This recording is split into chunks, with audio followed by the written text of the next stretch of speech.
ನಮಸ್ತೆ, welcome back to my channel. ಎಲ್ಲರೂ ಚೆನ್ನಾಗಿದ್ದೀರಾ ಅಂತ ಭಾವಿಸ್ತಾ ಈ ವ್ಲಾಗನ್ನ ಇಷ್ಟು ಲೇಟಾಗಿ ಶೇರ್ ಮಾಡ್ತಾ ಇದ್ದೀನಿ. ಎಸ್, ಎಷ್ಟು ಸೋಂಬೇರಿ ನೋಡಿ. ಈ ವ್ಲಾಗ್ ಆಲ್ಮೋಸ್ಟ್ ಒಂದು ತಿಂಗಳಾದ್ಮೇಲೆ ನಾನು ಎಡಿಟ್ ಮಾಡಿ ಒಂದು ತಿಂಗಳಾದ್ಮೇಲೆ ಈಗ ವಾಯ್ಸ್ ಓವರ್ ಕೊಟ್ಟು ಶೇರ್ ಮಾಡ್ತಾ ಇದ್ದೀನಿ. ಈ ಸಮ್ಮರ್ ಹಾಲಿಡೇಸ್ ಅಲ್ಲಿ ನಾವು ಟ್ರಿಪ್ ಅಂತ ಎಲ್ಲೂ ಹೋಗ್ಲಿಲ್ಲ. ಬಟ್ ಹೀಗೆ ದೇವಸ್ಥಾನಗಳ ಸುತ್ತದೆ ಆಯ್ತು, ಟೆಂಪಲ್ ರನ್ ಅಂತಾರಲ್ಲ ಹಾಗೆ. ಇವತ್ತು ಕೂಡ ಬೇಗನೆ ರೆಡಿಯಾಗಿ ಒಂದು ದೇವಸ್ಥಾನಕ್ಕೆ ಹೊರಟಿದೀವಿ. ದರ್ಶನ ಎಲ್ಲ ಹೇಗಾಗುತ್ತೆ ನೋಡ್ಬೇಕು. ಯಾಕೆಂದ್ರೆ ಯೂಟ್ಯೂಬ್ ಅಲ್ಲಿ ನಾನು ಸರ್ಚ್ ಮಾಡಿದ ಪ್ರಕಾರ ತುಂಬಾನೇ ರಶ್ ಇರುತ್ತೆ. ವೆರಿ ಪಾಪ್ಯುಲರ್ ದೇವಸ್ಥಾನ ಅಂತ ನೋಡಿದ್ವಿ. ಹಾಗಾಗಿ ನಾವು ಸಹ ಹೋಗೋಣ, ಹತ್ರ ಇದೆಯಲ್ಲ ಅಂತ ಹೊರಟಿದೀವಿ. ಮಕ್ಕಳೆಲ್ಲ ಹಿಂದೆ ಡಿಕ್ಕಿಯಲ್ಲಿ ಆಟ ಆಡ್ತಾ ಇದ್ದಾರೆ, ನೀವು ನೋಡ್ತಾ ಇರ್ಬೋದು. They are very happy. ನನ್ನ ಮಗಳೇ ಸ್ವಲ್ಪ ಎಲ್ಲಾದ್ರೂ ಹೋಗೋಣ ಟ್ರಿಪ್ ಮಾಡೋಣ ಅಂತ ಹೇಳೋದು. ಸೊ ಅವಳಿಗಂತೂ ಫುಲ್ ಖುಷಿಯಾಗಿದೆ. ಅಂಡ್ ಇನ್ನಿಬ್ರು ಗಂಡ್ಮಕ್ಳಂತೂ ನೀವು ಎಲ್ಲಿಗೆ ಹೋದ್ರು ಓಕೆ, ಮನೇಲಿ ಇದ್ರು ಓಕೆ, ಅವ್ರು ಇದೇ ತರ ಎಂಜಾಯ್ ಮಾಡ್ತಾರೆ. ಗೌಡ್ಗೆರೆಗೆ ಹೋಗ್ಬೇಕು ಅಂತ ನಾವು ಪ್ಲಾನ್ ಮಾಡ್ತಿದ್ದಂಗೆ ಫಸ್ಟ್ ನೋಡಿದ್ದು ಡಿಸ್ಟೆನ್ಸ್ ಎಷ್ಟಾಗುತ್ತೆ, ಹಾಗೆ ರಶ್ ಇರುತ್ತೆ, ನಾವು ಎಷ್ಟು ಬೇಗ ಹೋದ್ರೆ ನಮ್ಗೆ ಹೆಲ್ಪ್ ಆಗುತ್ತೆ ಅನ್ನೋವಂಥದ್ದು. ಹಾಗಾಗಿ 6 o'clockಗೆ ಹೊರಡೋಣ ಅನ್ಕೊಂಡಿವಿ. ಆದ್ರೂ ಮಕ್ಕಳನ್ನೆಲ್ಲ ಎಬ್ಬಿಸಿ ರೆಡಿ ಮಾಡೋ ಅಷ್ಟರಲ್ಲಿ 7 o'clock ಆಗೇ ಹೋಯ್ತು. ಸೊ ನಾವು ಹೋಗೋ ಅಷ್ಟರಲ್ಲಿ ತುಂಬಾ ರಶ್ ಆಗ್ಬಿಟ್ಟಿರುತ್ತೇನೋ ಅನ್ನೋ ಎಕ್ಸ್ಪೆಕ್ಟೇಷನ್ ಅಲ್ಲಿ ಹೋದ್ವಿ. ಬಟ್ 9:30ಗೆಲ್ಲ ರೀಚ್ ಆದ್ವಿ. ಫ್ರೀ ಆಗಿತ್ತು ದೇವಸ್ಥಾನ, ಒಂಥರ ನೆಮ್ಮದಿಯಾಗಿ ದರ್ಶನ ಮಾಡ್ಕೊಂಡು ಬರ್ಬೋದು ಅಂತಾರಲ್ಲ ಆ ತರ ಇತ್ತು.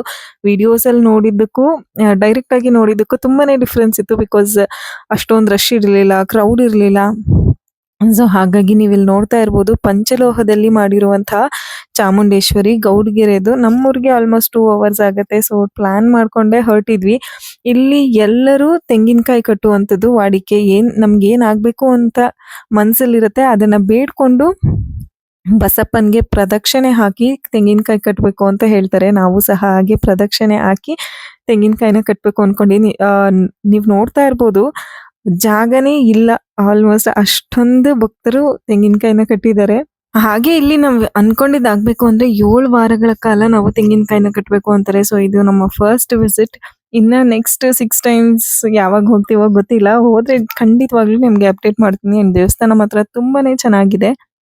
ಒಂದ್ ಸಜೆಷನ್ ಏನು ಅಂದ್ರೆ, ನೀವೇನಾದ್ರೂ ಸ್ವಂತ ಗಾಡಿಗಳಲ್ಲಿ ಹೋಗ್ತಿದ್ದೀರಾ ಅನ್ನೋದಾದ್ರೆ ದಯವಿಟ್ಟು ಬೇಗನೆ ಹೋಗಿ. ಬೈ 9:30 ಅಲ್ಲಿ ರೀಚ್ ಆದ್ರೆ ಈ ತರ ಫ್ರೀ ಆಗಿ ಆರಾಮಾಗಿ ದರ್ಶನ ಮಾಡ್ಕೊಂಡು ಬರ್ಬೋದು. ಇಲ್ಲ ಅಂದ್ರೆ ತುಂಬಾನೇ ರಶ್ ಆಗುತ್ತೆ. ಹಾಗೆ ಒಂದು ಮ್ಯೂಸಿಯಂ ಕೂಡ ಮಾಡಿದ್ದಾರೆ, ಅಲ್ಲೂ ಕೂಡ ತುಂಬಾನೇ ಚೆನ್ನಾಗಿ ಮಾಡಿದ್ದಾರೆ. ಎಲ್ಲರ ವಿಗ್ರಹನ ಕೆತ್ತಿದ್ದಾರೆ. ಹರನ್ನ, ಪಂಪ, ಕವಿರತ್ನ ಕಾಳಿದಾಸ, ಪ್ರತಿಯೊಂದು ನಮ್ಮ ಹಳೆ ಕಾಲದ ಕವಿಗಳಿರ್ಬೋದು, ಹಾಗೆ ದಾಸರಿಗೆ ಇರ್ಬೋದು, ಎಲ್ಲರದ್ದು ಪ್ರತಿಮೆಗಳಿವೆ. ನೋಡೋಕ್ ತುಂಬಾನೇ ಚೆನ್ನಾಗಿದೆ. ಹಾಗೆ ರಾಜರದ್ದು, ನೀರಾವರಿದು, ಕಾವೇರಿ ಹೇಗ್ ಬರುತ್ತೆ, ತುಂಗಭದ್ರ ಹೇಗ್ ಬರುತ್ತೆ, ಅದೆಲ್ಲವನ್ನು ಕೂಡ ಮ್ಯೂಸಿಯಂ ಅಲ್ಲಿ ತೋರಿಸಿದ್ದಾರೆ. ಹಾಗೆ ಊಟ ಕೂಡ ಅಲ್ಲೇ ಕೊಡ್ತಾರೆ.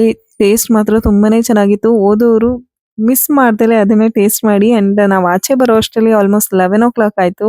ಅಷ್ಟರಲ್ಲಿ ತುಂಬಾನೇ ರಶ್ ಆಗಿತ್ತು ದೇವಸ್ಥಾನ. ನಾವು ಅದನ್ನ ಮುಗಿಸ್ಕೊಂಡು ನೆಕ್ಸ್ಟ್ ಬಂದಿದ್ದು ವೈದ್ಯನಾಥೇಶ್ವರ ದೇವಸ್ಥಾನಕ್ಕೆ. ನೀರಂತೂ ತುಂಬಾ ಪಾಚಿ ಕಟ್ಟಿದೆ. ನಾವ್ ಅನ್ಕೊಂಡಿದ್ದು ತುಮಕೂರು ವೈದ್ಯನಾಥೇಶ್ವರ, ಬಟ್ ನಾವು ಮದ್ದೂರ್ ವೈದ್ಯನಾಥೇಶ್ವರ ಹೋಗಿದ್ವಿ.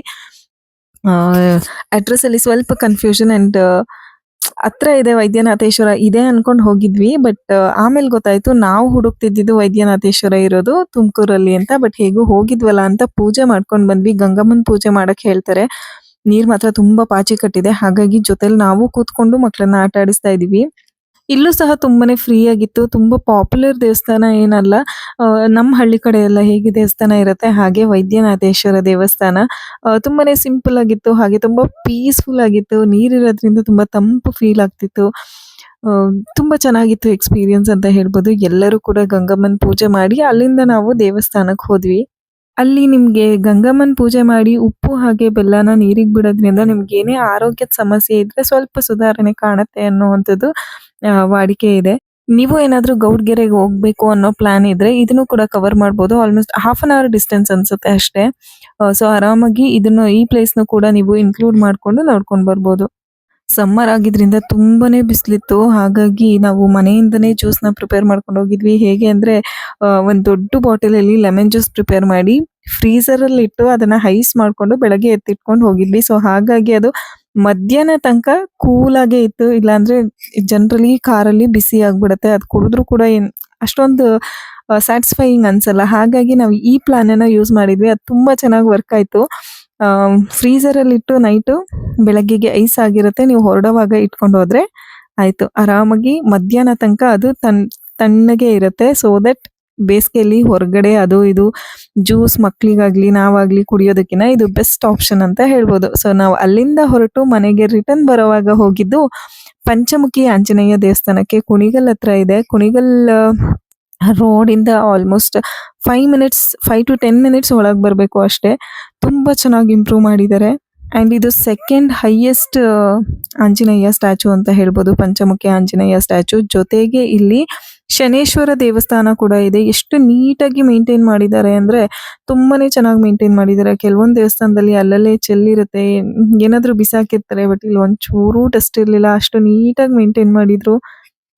ತುಂಬಾ ದೊಡ್ಡದಾಗಿ ಕೂಡ ಮಾಡಿದ್ದಾರೆ, ಸ್ಪೇಷಿಯಸ್ ಆಗಿದೆ. ಎಷ್ಟೇ ಜನ ಬಂದ್ರು ಅಷ್ಟು ಈಸಿಯಾಗಿ ಕ್ರೌಡ್ ಆಗ್ದಲೇ ಇರೋ ತರ ತುಂಬಾ ಸ್ಪೇಷಿಯಸ್ ಆಗಿ ಮಾಡಿದ್ದಾರೆ. ಗರ್ಭಗುಡಿ ಮುಂದೆನೆ ಒಂದು ಬೆಳ್ಳಿದು ಶನೇಶ್ವರನ್ನ ಇಟ್ಟಿದ್ದಾರೆ. ಅದಕ್ಕೆ ಅರಳೆಣ್ಣೆ ಅಭಿಷೇಕನ ಮಾಡಿದ್ರೆ ಯಾವುದೇ ಶನಿ ದೋಷ ಇದ್ರು ಅಥವಾ ಯಾವುದೇ ನೆಗೆಟಿವ್ ಎನರ್ಜೀಸ್ ಇದ್ರು ಹೋಗುತ್ತೆ ಅಂತ ಹೇಳ್ತಾರೆ. ಹಾಗಾಗಿ ನಾವು ಕೂಡ ಅಭಿಷೇಕ ಮಾಡಿದ್ವಿ. ಎಣ್ಣೆ ಬಾಟ್ಲ್ ಎಲ್ಲ ಅವರೇ ಕೊಡ್ತಾರೆ. ಐ ಥಿಂಕ್ 50 ರುಪೀಸ್ ಏನೋ ಚಾರ್ಜ್ ಮಾಡಿದ್ರು. ಜೊತೆಗೆ ಎಳ್ಳು ಬತ್ತಿ ಕೂಡ ಅಲ್ಲೇ ಸಿಗತ್ತೆ. ನೀವು ಶನೇಶ್ವರನ್ ದೇವಸ್ಥಾನ ಆಗಿರೋದ್ರಿಂದ ಎಳ್ಳು ಬತ್ತಿ ಹಚ್ಚಿದ್ರೆ ತುಂಬಾ ಶ್ರೇಷ್ಠ ಅಂತಾರೆ. ನಂಬಿಕೆ ಇರೋರು ಅದನ್ನು ಕೂಡ ಹಚ್ಬಹುದು. ಸೊ ಇದಿಷ್ಟು ಆಗಿತ್ತು ನಮ್ಮ 1 ಡೇ ಟೆಂಪಲ್ ರನ್ ಟ್ರಿಪ್. ಹೆಂಗೆ ಅಂದ್ರೆ ದೊಡ್ಡವ್ರಿಗೂ ಸಮಾಧಾನ ಆಗ್ಬೇಕು, ಚಿಕ್ಕ ಮಕ್ಳಿಗೂ ಸಮಾಧಾನ ಆಗ್ಬೇಕು, ಆ ತರ ಇತ್ತು ನಮ್ಮ ಟೆಂಪಲ್ ರನ್ ಟ್ರಿಪ್. ಹಾಗೆ ಶನೇಶ್ವರ ದೇವಸ್ಥಾನದಲ್ಲಿ ಒಂದು ಕಾಯಿನ್ ಕೊಡ್ತಾರೆ ಅನ್ನದಾಸೋಹಕ್ಕೆ ಸ್ಪಾನ್ಸರ್ ಮಾಡಿದ್ರೆ. ಆ ಕಾಯಿನ್ ನಾವು ಕಳಶದ ನೀರಲ್ಲಿ ಹಾಕ್ಬೇಕು ಅಂತ ಹೇಳಿದ್ರು. ಸೊ ನೆಕ್ಸ್ಟ್ ಡೇ ಸ್ನಾನ ಮಾಡಿ ಪೂಜೆ ಮಾಡುವಾಗ ನಾವು ಕೂಡ ಆ ಕಾಯಿನ್ ನ ಕಳಸದಲ್ಲಿ ಹಾಕಿ ಪೂಜೆ ಮಾಡ್ತಾ ಇದ್ವಿ. ನೋಡೋಣ ಏನೆಲ್ಲ ಪಾಸಿಟಿವ್ ಚೇಂಜಸ್ ಆಗತ್ತೆ ಅಂತ. ನಂಬಿಕೆನೇ ಜೀವನ ಅಲ್ವಾ? ಸೊ ನಂಬಿಕೆ ಇಟ್ಕೊಂಡು ಪೂಜೆ ಮಾಡೋಣ. ಹಾಗೆ ಹಿತಮಿತವಾಗಿ ನಂಬಿಕೆ ಇಟ್ಕೊಂಡ್ರೆ ಒಳ್ಳೇದು. ಅತಿಯಾಗಿ ಮೂಢನಂಬಿಕೆ ಆದಾಗಷ್ಟೇ ಅದು ತಪ್ಪಾಗತ್ತೆ. ಸೊ ಈ ವ್ಲಾಗ್ ನಿಮ್ಗೆ ಇಷ್ಟ ಆಯ್ತು ಅನ್ಕೋತೀನಿ. ಇಷ್ಟ ಆಗಿದ್ರೆ ಕಮೆಂಟ್ ಮಾಡಿ, ಲೈಕ್ ಮಾಡಿ, ಹಾಗೆ ಸಬ್ಸ್ಕ್ರೈಬ್ ಮಾಡ್ಕೊಳ್ಳೋದನ್ನ ಮರಿಬೇಡಿ. Thank you so much and see you in the next video.